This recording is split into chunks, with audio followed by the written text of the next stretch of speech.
Comment trouver sa mission de vie? Alors déjà, j'ai un peu de mal avec cette question qu'on m'a posée, avec l'intitulé même de la question. Donc, c'est-à-dire comment trouver sa mission de vie.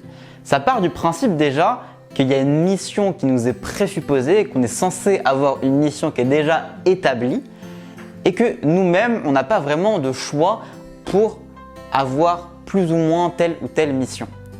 Donc, on part du principe que l'essence précède l'existence.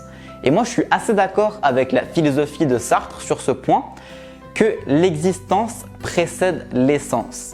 C'est-à-dire que l'existence, notre propre existence, précède notre essence. Donc, c'est-à-dire notre essence, notre mission de vie dans ce cas-là. C'est-à-dire du coup que notre choix de vie nous appartient.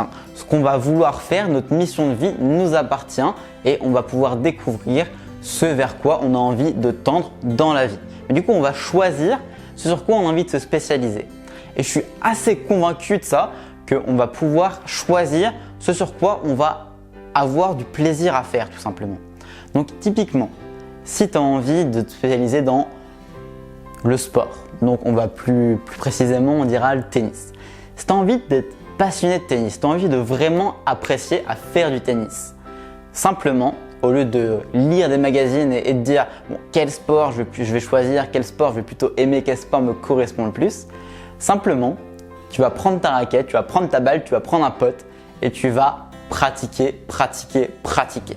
Et en pratiquant, c'est là que tu vas vraiment créer cette envie de pratiquer de nouveau, cette envie de pratiquer de plus en plus. Et peut-être que tu vas pas du tout apprécier parce que peut-être t'aimes pas, je sais pas, peut-être marcher vite ou courir vite derrière la balle.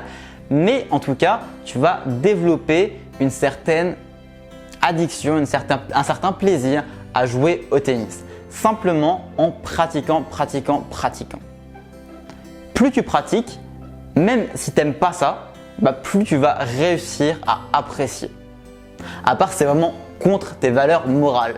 Si tu fais typiquement quelque chose que tu n'aimes pas au plus profond de toi, typiquement c'est en désaccord plutôt avec tes valeurs morales, là peu importe ce qui se passera physiquement, psychologiquement ça ne va pas suivre. Mais si tu es en accord, si tu essayes vraiment de prendre du plaisir dans peu importe l'action que tu fais, même faire le ménage, si tu fais le ménage 1 heure par jour et que tu continues à essayer d'apprécier de faire le ménage et essayer de prendre du plaisir à faire du ménage, au bout d'un moment, tu vas réussir à prendre de plus en plus de plaisir à faire du ménage. C'est quelque chose qui se pratique, quelque chose qui s'apprend.